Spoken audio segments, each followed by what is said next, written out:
আসসালামু আলাইকুম, welcome back to my channel life of Naim. চলে আসলাম নতুন একটা ব্লগ নিয়ে নতুন একটা দিনে।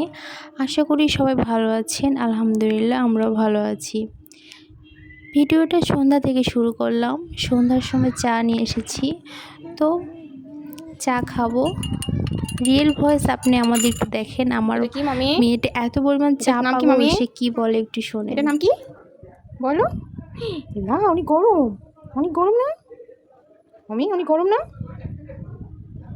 এখানে রাখি। না,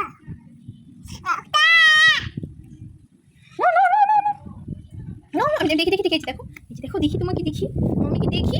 মামি কি খাবে বলো? কি খাবে তুমি বলো মামি?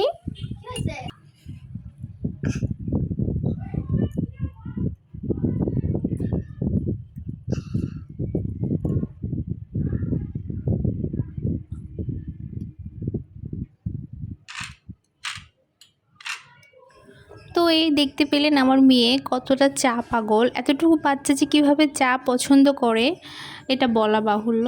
তো আমরা তো যে চা খাই, চা দিয়ে খাই, এগুলো তো ওকে দিই না। ওকে জাস্ট একটু লেবু, একটু পানির মধ্যে একটু ওর যে খাবারের মিষ্টি ওটা একটু দিয়ে ওকে বুঝিয়ে দেয় যে তুমিও চা খাচ্ছ। তো চা খাওয়া শেষ করে চলে আসলাম কিচেনে, ওর জন্য একটু রান্না করব।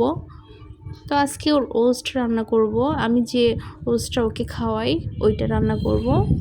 তো ওস্টটা আমি প্রথমে ডিব্বায় ঢেলে নিচ্ছি, নিয়ে দেন এটা ফ্রিজে রেখে আমি খাওয়াই। কারণ বাহিরে রাখলে অনেক সময় কেমন একটা গন্ধ বা তিতা তিতা লাগবে। তো আমি এটা রান্না করার জন্য চুলায় প্যান বসিয়ে দিয়েছি। আমি এর মধ্যে এখন ঘি দিব। ঘি দিয়ে আমি ওস্টটাকে ভেজে নিব।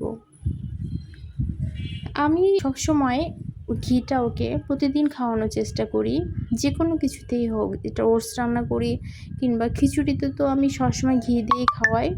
আমি ওর রেগুলার ওর জন্য ঘিটা রাখি। ঘি বাচ্চাদের জন্য অনেক পরিমাণে উপকার, যেটা ব্রেন ডেভেলপ করতে সাহায্য করে। তো আমরা বাচ্চাকে কিন্তু ঘি খাওয়াতেই পারি। আর বাচ্চা পেটে থাকতেও কিন্তু আমিও ঘি খেয়েছি। একটা প্রেগনেন্ট মহিলারও বাচ্চা পেটে থাকতে ঘি খাওয়া দরকার। তো আমি ওটসটা ভাজা হয়ে গেছে, এর মধ্যে এখন আমি খেজুর, কিশমিশ আর কাঠবাদাম ভিজিয়ে রেখেছিলাম ব্লেন্ড করে, তো ওইটা আমি দিয়ে দিলাম। তার সঙ্গে আর একটু পরিমাণ পানি বেশি করে দিয়ে দিলাম, কারণ ওটসটাকে সিদ্ধ হতে হবে। তো এখন আমি এর মধ্যে ওর জন্য যে তাল মিষ্টিটা ওটাও দিয়ে দিলাম। দেন এখন আমি এটাকে ভালো করে জাল করব, ভালো করে ফুটিয়ে নিব। তো এই যে আমার ওটসটা বলক উঠে গেছে, ভালোভাবে প্রায় ফোটার মধ্যে হয়ে গেছে। এটা কিন্তু রান্না করতে বেশি একটা সময় লাগে না, 4 থেকে 5 মিনিটই রান্না হয়ে যায়। আমার বাচ্চাকে আমি একবার এক এক সময় খাওয়াই। অনেক সময় ওটসটা আমি সকালে দেই, আর না হয় আমি ওকে সন্ধ্যার পরে দিই। তো আজকে আমি সন্ধ্যার পরেই দিচ্ছি, কারণ রেগুলার যদি আমি ওকে সকালে দিই তাহলে সে খাবারটা ওর জন্য অরুচি হয়ে যাবে, ও খেতে চায় না। আমরা বড়রা যেমন একটা খাবার প্রতিদিন সকালে খেতে ভালো লাগে না, ঠিক ছোট বাচ্চাদেরও তাই। তাই ওকে খাবারটাকে আমি অন্যভাবে অন্য দিন এভাবে খাওয়াই। তো এই যে আমার রান্নাটা প্রায় হয়ে গেছে। আর এখন যে পরিমাণ গরম পড়েছে, খুব গরম পড়েছে।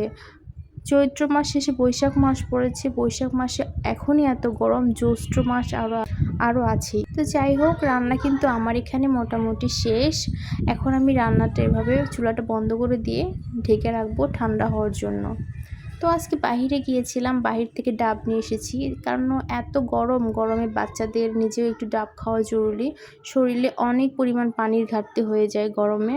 তো ডাবটাকে আমি এখন কেটে নিচ্ছি। আর বাহিরে এখন এত পরিমাণ ডাবের দাম, তবু কি করার, ডাব তো খেতেই হবে। এত গরমে আমাদের শরীর সুস্থ রাখার জন্য যা যা খাবার দরকার এগুলো আমাদের খাওয়া জরুরি।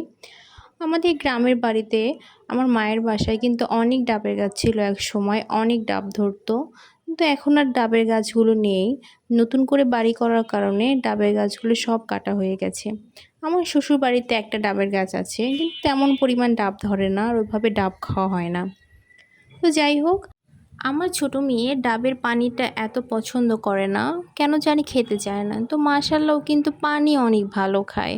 এছাড়া শরবত, লাবান এগুলো দিলে একটু একটু খায়। আর আমার বড় মেয়েটা ও ডাবের পানিটা খায়। তো যার জন্য আমার ডাবটা আনতে হয়, ওকে ডাবের পানিটা দেই। আর অন্য কোনো শরবত এগুলো খাবে না। এত গরমে আমাদের সবারই উচিত বেশি বেশি পানি খাওয়া। আপনারা যারা আমার চ্যানেলটা নতুন দেখছেন তারা অবশ্যই আমার চ্যানেলটাকে সাবস্ক্রাইব করবেন, পাশে থাকবেন। তো আজকের ভিডিওটা এই পর্যন্তই। সবাই ভালো থাকেন, সুস্থ থাকেন। দেখা হবে নতুন কোনো ব্লগ। আল্লাহ হাফেজ।